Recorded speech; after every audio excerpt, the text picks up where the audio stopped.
Okay, well, hey, thanks. I was kind of I haven't done a recorded version of this in a while, and besides the whole stumbling there, sorry about that. Maybe No like problem. I thought I had this voice channel set up a little bit better than that. Thanks for having some patience with me, though. I'd like to thank you as well for coming to the show, Chronic and Coffee. Even though this is a recorded version, we'll be playing this live. So everybody who is listening live, please introduce yourself to the audience as it would be. You would like me to introduce myself? Yeah, it's kind of my thing. Like, hey, won't you take? Because it's if I don't really know you, I would like the person to give us a short blurb about themselves. If tell us who you are, what you kind of do in a nutshell, if you don't mind. Oh, sure. Okay. So, my name's Rebecca Ryan, and professionally, I am a massage therapist, and I'm also a cannabis coach. So, I spend a good deal of my time during daylight hours, helping people to recover from all kinds of injuries and deal with chronic pain and use holistic healing methods to do that. So I'm an educator, I guess I would say. Yeah, I'm an educator. Very cool, very cool. And so cannabis coach in a way of that you're trying to educate people on how to maybe integrate it into their lifestyle or health or way of healing, so to speak, or like how do you use that with your massage therapy? Does that a direct thing or a side? Well, yeah. So first of all, I'm up in Canada, and we are just getting ready to legalize the entire country. So we were months away now from that happening, and as a result, the last 3 years have we've just seen an explosion of people going to get their medical licenses for cannabis. So what's going to happen in a few months' time is the whole country is going to legalize. So we'll have both recreational and medical for the first time in over 80 years. So there's been a bit of a pot rush going on up here. People have been scrambling to get their medical licenses, and rightly so, because there's going to be some big differences once we get both sides going. So I've been doing a lot of education for people that are reintroducing themselves, let's say, to using cannabis. So, maybe they used it when they were 20 and they hadn't used it for the last 30 years. And now they're trying to figure out how to use it because the pot in their day was nothing like we have today. So I spent a lot of time basically educating and teaching people, and it can be anything from learning how to inhale off of a vaporizer to getting things sorted with their licensed producer, or choosing a strain that is going to best serve their particular needs. It really varies, but mostly it's educating people. That's very cool. And is this something that you do like on an official capacity where there's a certificate maybe involved or like in the medicinal field, or is this something that you're kind of maybe prepared to do once it's all 100% legal, if you don't mind me asking? If that makes sense even. Yeah, yeah. So right now, there's no designation. We're just starting to see programs being offered in colleges and universities, and the first run has just finished their first year. So I don't know how long the programming is going to be, but I would predict that Canada will follow what has happened in many of the U.S. states. Just an explosion of all kinds of jobs and offshoots that basically never existed before it became legal. Right. So okay. So I can have a better understanding. It's not fully accepted as medicinal or legal at this point in Canada. Is that correct? So if you have all the paperwork in order, you are considered medical legal. Okay. Right. And then what's going to happen in a couple of months from now is there'll be recreational added to that, so everybody will be able to purchase, with all the stipulations they put in place, like age of majority. Do you guys already kind of know what that's going to be? Is it going to be 18 or 21 or 25? Oh, really? Yeah. Bumped it up there a little bit. Yeah, they sure did. Yeah, more than many of us expected. And that's just for like recreational, so to speak. Correct. Okay. Is there any real reason? Do you know any reason why they chose that age, or is that something that we're still working on, like a whittling point, maybe? Well, there's that very antiquated study that was used to prop up the prohibition in the first place. That one teenage boy, I think he was from Florida or something, and always from Florida. No, I'm kidding. You were from Florida? Yeah, this was back in Harry Anslinger's day. It's why cannabis became a prohibited substance. Right. No, I was just saying, you said something about Florida. I was like, oh, it's always the guy from Florida. I was just. Oh, is it? Is that a thing? Kinda, I guess. I don't know. It's like a dumb joke, I guess. It's only funny to me. Because I'm from Florida myself, I guess. Are ya? Anyway, sorry. I mean to distract you. But yeah, Anslinger, I'm familiar, and that kind of, I guess Canada fell in line because I know that guy took it worldwide because it worked a little bit in the States, his whole prohibition thing. So he tried to take it worldwide, and he pretty much did. Just that one guy changed the whole culture, the whole world about marijuana, right? So. Yeah. So basically, there was a paid study, and they found this teenage boy was delinquent, and he'd been using cannabis, and they did some kind of weird scientific study on him, and after that they decided that the use of cannabis under a certain age limit affected the brain and made people crazy. So it was kind of one of those things where, well, who knows? Right. Who knows? But that, like one study and the whole world has to give up a herb. Like, it's ridiculous.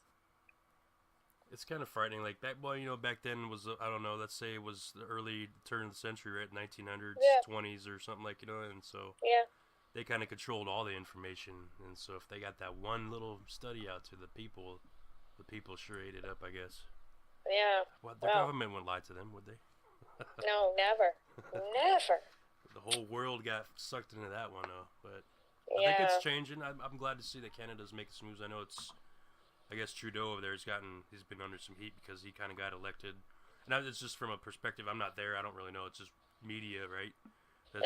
He got kind of elected from a lot of the young people over there because they thought that he was going to make these changes happen a lot quicker. Yeah, he did make some really quick changes that affected so many people, and we can't bash him for that. Like, prior to him coming into power, it was taking 2 years for anybody to get a medical cannabis license. Wow. And he came into power, and literally the same month he took over, he changed the laws, and in 10 days you could get a medical cannabis license. That's exactly what I did. So I had been using cannabis for about 7 years or so before I actually went and got my medical license. So I was using it illegally. It was too hard to get one. And as soon as the government changed, it was one of the first things I did. Yeah. I know, like in my state, Arizona has always kind of been finding ways to make it hard to get even the medicinal, because it's been up like every year for the last 12, however, 16 years that they've been trying to pass it one way or the other, and they've always put this little stipend on the end, where at one point they gave the doctors the ability to do it, but promised them they would be whatever it is, take their credentials away if they wrote these licenses or prescriptions for weed, which was crazy to me, but they passed that law, so I don't know. And I'm just glad to see that it's been changing. And I know that my state, like I said, Arizona is going for full legalization of recreational this year. And I hope that definitely happens. That's the way it should be, I think, for everybody. Yeah. You know, like there definitely should be the medicinal side, and I think it could be separate, but at the same time, we should have both available. Yep. Yeah. So it's been a bit crazy up here because of the fight for who's going to control the supply. So so the government, it's the government versus all the old, every grower up until about 3 years ago. And it's a bit of it's going to be a fight. I'm guessing the government wants to have pretty much all control, or something. Yes, yeah. So the government wants to sell it recreationally through a branch of stores very similar to how you buy alcohol in Canada. So in Canada, we have each province has kind of their version of who can sell alcohol. But in my province, you have to go to a special store that only sells this alcohol. So it's kind of government run, and that's how they want to sell cannabis. They want to make it a division of their alcohols, I guess, business. Right. So that just doesn't sit very well because nobody's going to get any information about what they're buying. Besides whatever they want you to know about it, of course. Whatever they decide to put on the label, or so to speak, because they control that. Right. Or they would. Yeah, they're not going to let people touch it, right? So the way we've been buying medical up here is online. You don't even get to see what the stuff looks like until you open it. Crazy. Until you actually receive it. It's shipped in the mail, and you receive it in the mail, and you're basically guessing based on strain name that the licensed producer you're assigned to is telling you the truth. But wow, that's crazy. It is. It's absolutely like it's the worst way to buy this herb. So whoever's selling it in this case in point has all say there's no regulation as far as what is going into the product that you're receiving, or oh no, there's a huge amount of regulation. The government has the government basically controls about 48 licensed producers or licensed growers across the country. And these 48 growers are producing and will be producing for all of Canada. So there's just not going to be enough supply to meet the demand. And a lot of us who have kind of been following this really closely up here know that, and we went ahead and got our growing licenses. So I did that a year ago, and I'm growing now for that specific reason, because I just know that there's going to be shortages everywhere. Heck yeah. And that's wrapped up in your medicinal license, of course, right? To be able to grow. And is there, you guys have stipulations about like where you have to be? Is it, I kind of call it zoning. We have zoning infractions, like, or deals with being able to grow medicinally. Yeah. Where we're at. Yeah, so we've had some Supreme Court cases that have recently been won by the people, meaning they took the government of Canada to court and won, and it all revolved around the right to grow.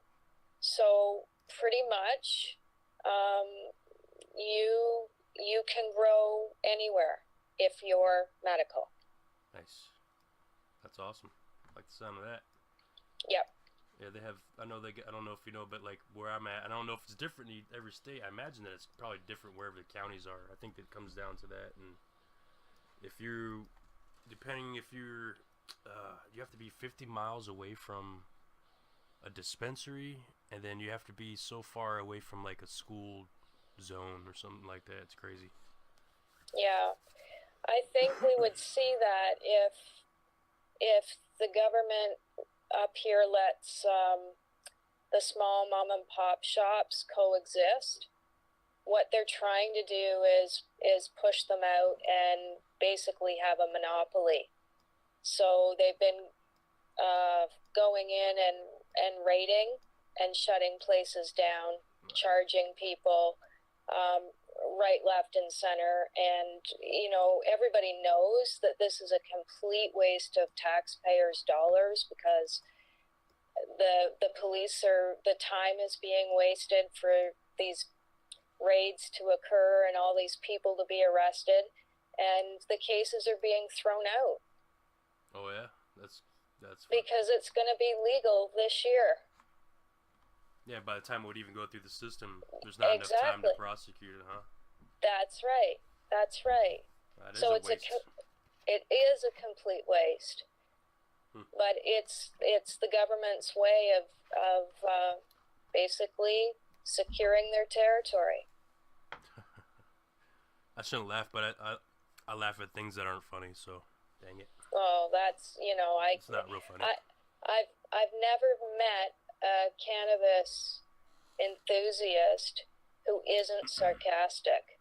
Have to be, right? You have to. Well, I think it's just how quickly your brain rewires itself. No doubt. That's a good way to put it.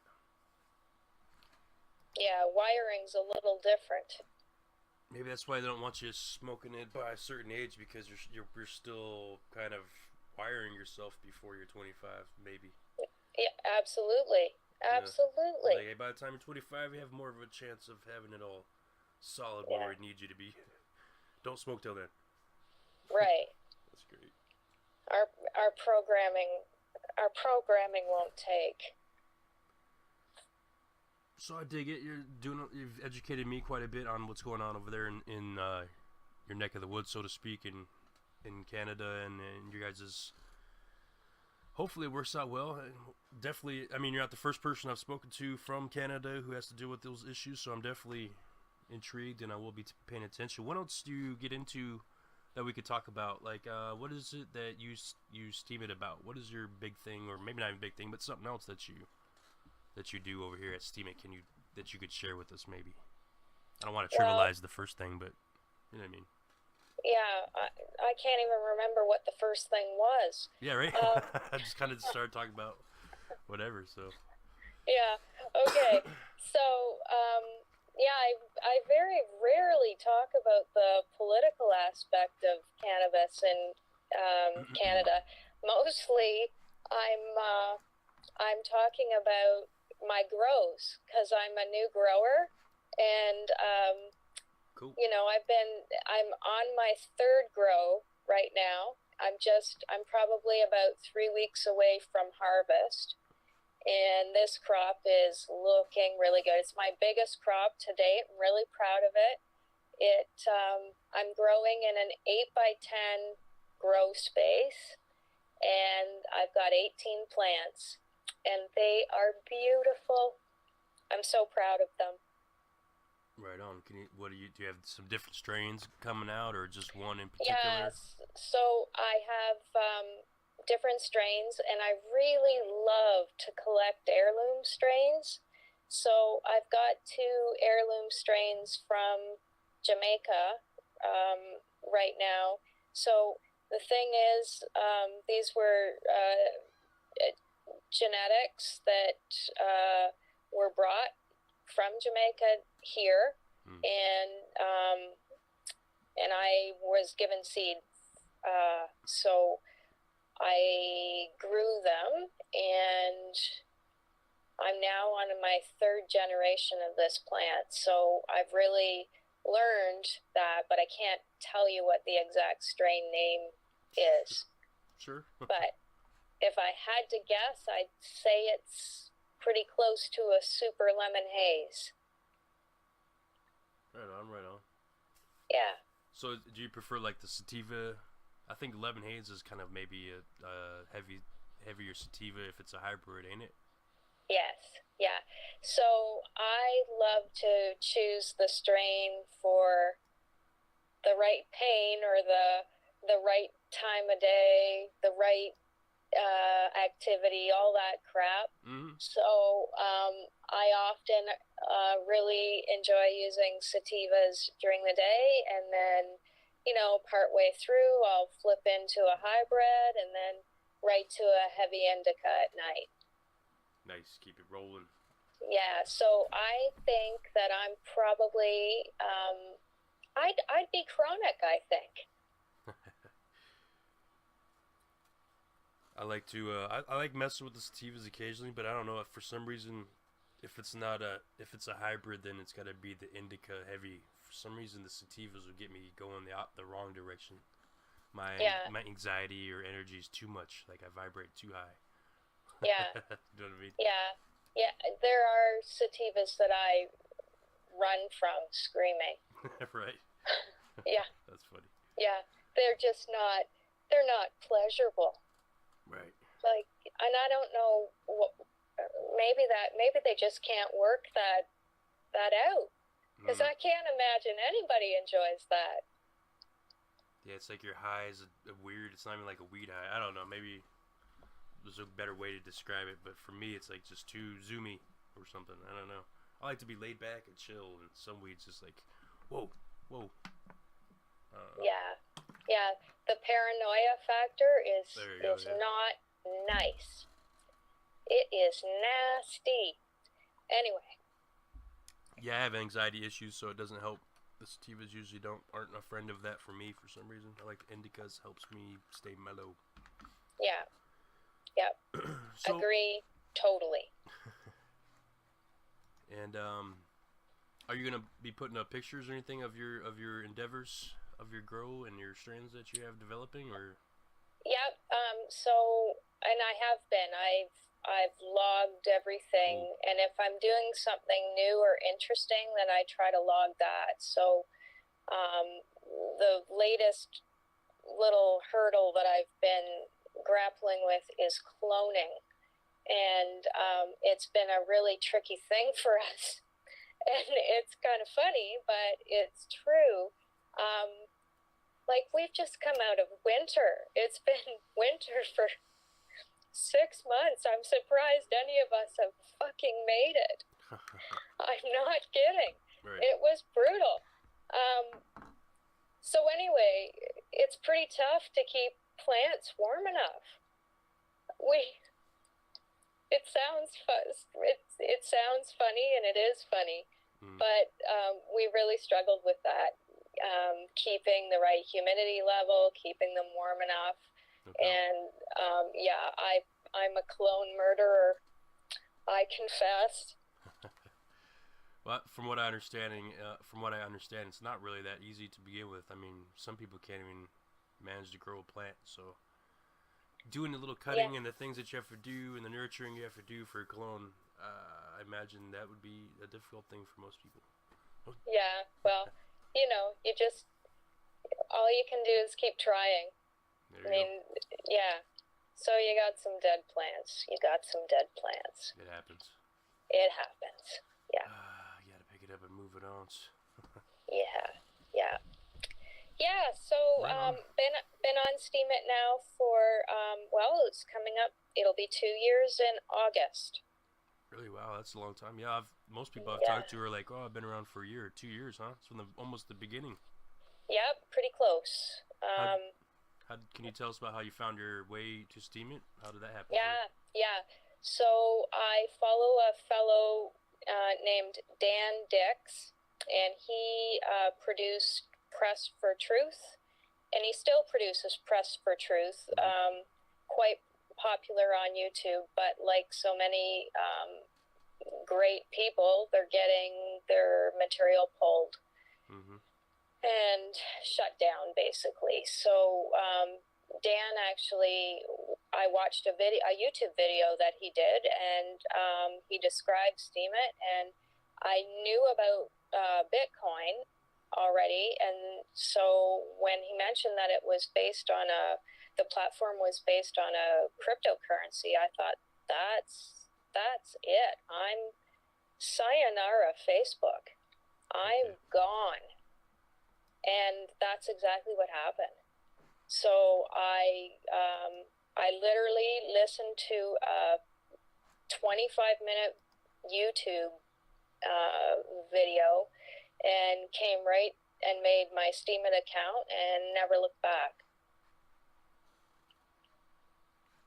It's kind of funny because my initiation or introduction to it is not that different. It's just a different time frame. I've only been here since December of last year, but I was watching a We Are Change, and Luke was talking about it on YouTube. And that's how I found Steven too. That's kind of funny. I pay attention to Dan as well. Actually, he's one of the ones that I like watching over here as well. He's available on both. Maybe it's not as much on YouTube anymore, as what you're saying, but I watch his posts over here as well. Yeah. He always does a fantastic job. Always. Anyways, Down with it. yeah. So then, you get going on Steemit, and if you're new to cryptocurrencies, it's a great way to start because you can learn and you have access to all kinds of people that know all kinds of different things about crypto topics, and you can really get a quick education. So that's exactly what happened for me. I just started to learn more and more about the crypto end of things, and started to build a coin portfolio of my own.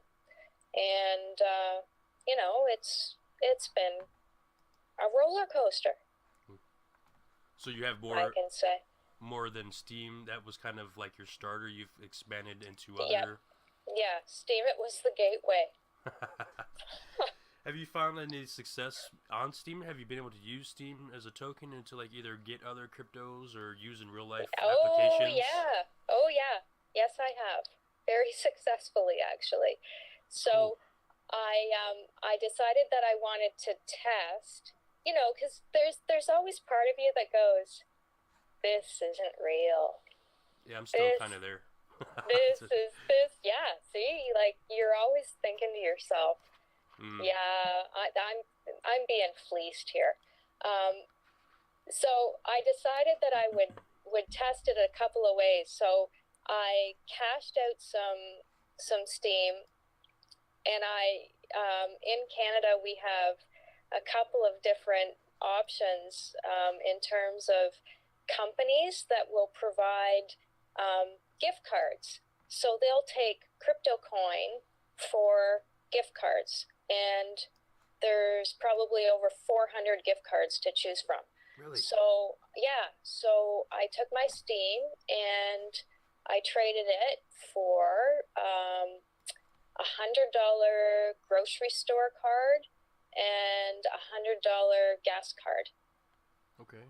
And so the trade went smoothly. They took my Steam and they sent me the physical gift cards in the mail. And when I had to go get groceries, I marched up to the till, and I'm thinking to myself, okay, I've got all these groceries. What are they going to do if this card doesn't work? Like that's Right. what's going in the back of my mind. So I give the cashier my card, and she sticks it in the machine, and I'm praying that it's gonna work, and you know what, it worked, and I'm like, no shit, this is real. Right. And from then on, I just knew that this is the real deal, and this is the way we're gonna go. Like, this will be how we pay for things in the future. We won't have fiat. We won't have paper or coin. It'll all be digital. So you can either be in the beginning of that and fully grasp it and be ahead of everybody else in the process, or you can kind of fight it and you just be swallowed up anyway. I'm totally on board, and I'm still looking for validation that you can, excuse me, easily. I mean, because I know there's ways, I guess, because I've looked into it and what it would take when I first found the site. What would it take to take this Steam and turn it into real money? And there's a bunch of different things about downloading wallets and security codes, and I'd have to go get an ID and upload it to my phone and all these things I didn't really want to do, to tell you the truth, because I'm not really into having to do all those things anyways. So the gift card thing I found relatively new as well, and unfortunately the one that I found fell apart. Like, for whatever reason, the guy couldn't keep going with it, Yeah. I guess. And so I'm still trying to find that.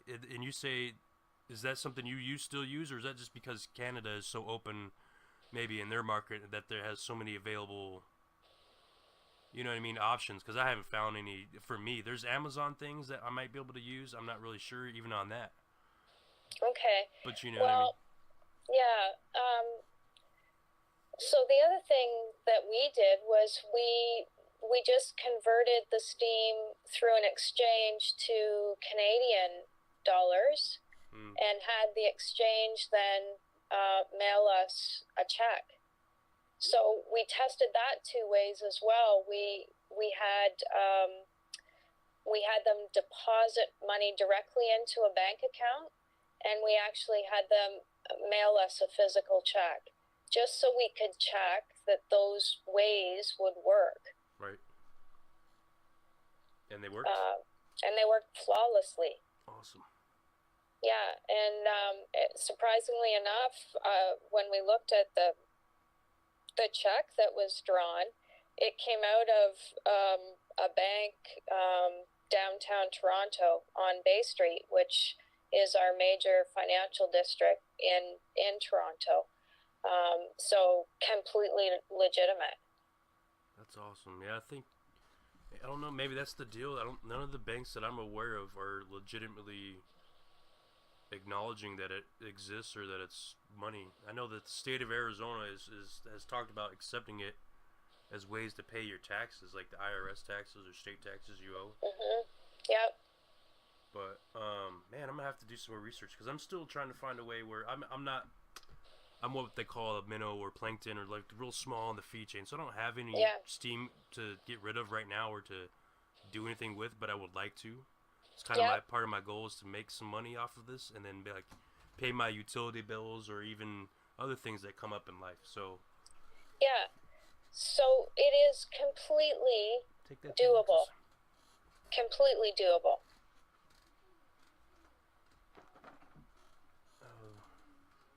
My door did not stay closed. Okay.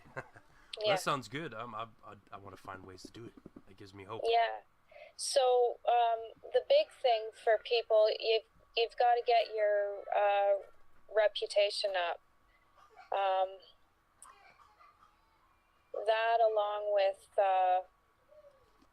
developing your following. Right. Your followers are really important. So the people that are making decent money without buying votes are doing that because they have a lot of followers, and they've basically they've made relationships with lots of people on Steemit, and people like their work. So you'll have somebody that has 10,000 followers. Right. And when you have 10,000 followers and you make a post, the chances of people actually, like more people seeing your work is really high, especially if people take the initiative to re-steam. Now, I'm gonna sound like an old biddy. Okay, Stop. boys. Yeah, Go ahead. here's how it goes. Um, when I joined Steam, it was August, and I I was one of 5,000 people when I first joined, Wow. and that just blows my mind. Yeah, because there's almost a million now. Right? Yeah, almost a million, and you think to yourself, where did that person go? I really like their work. I wish I could see more of their stuff. And you just get buried. Like, I know that they're still doing their thing every day, but you just can't get to everybody. And that, like, if there's anything about the social part of this, it's that you feel so bad that you can't get to everybody's stuff because there is so much good content. Right. I am floored every single day by the caliber of craftsmanship, workmanship, art, like in every facet of life. That part's mind blowing, and I'm thrilled that I can be a part of it. I really am. I think, man, I must have done something really good in my past life to be able to finish this one this way. Like, come on. I'm rolling in cannabis, and I'm writing about whatever I want, and I'm making money doing it. And I think to myself, like, that's a dream. It's awesome. That all sounds very awesome to me, and I'm very much inspired now that you kind of included that started from Steam It, and now you're like, hey, is there certain things that people who listen to this you might be able to find? Are you like what they call a curator of something? You've been here 2 years. Is there something that's well known, maybe within your circle, that people will be like, oh, you know what I'm saying, like, or something that I should be in touch with, maybe that would help me and other people like me. I don't know, find their own path. So, yeah, so I'm not involved in any kind of group or community thing. I kind of dropped the ball on that, I think. I just, man, I can't really tell you how anybody could find out more. I mean, you can visit, sure, you can come to my blog, but other than that, I'm just floating around doing my thing. And I think you mentioned that you're a small fish right now, but small fish get big really quickly. So interact with people. That's the biggest thing I can tell. Don't give up. Just use the social end of it and really interact with people. That's yeah, that'll pay back for anybody in spades. I mean, that's sound advice for anybody, and even for myself, which I will take personally. And that's what I like doing on this show, is meeting a lot of people that help me learn something, or that their message is big enough for other people, not just me. So I think you've probably dropped quite a bit of knowledge there for me, as well as any listeners who are listening to this live on air tomorrow night. I don't want to cut you short, but because it is like interview and it is slotted, I'm gonna have to kind of whittle you into the show. Yeah, no problem. So, I appreciate your time. I respect everything you shared with us, and indeed, you have coached us in some key points about cannabis, as well as Steam It. I encourage everybody. I'll be dropping links during this, so I encourage everybody to check out your profile, Steam It, as well as just to kind of get some more from you. Well, thank you very much. Thank you so much. It's been a real pleasure. I encourage you to come by as well, with other projects or whatever, in any cases in the future, to be a guest and share some more with us. Oh, love to. And love to. You're a part of the Discord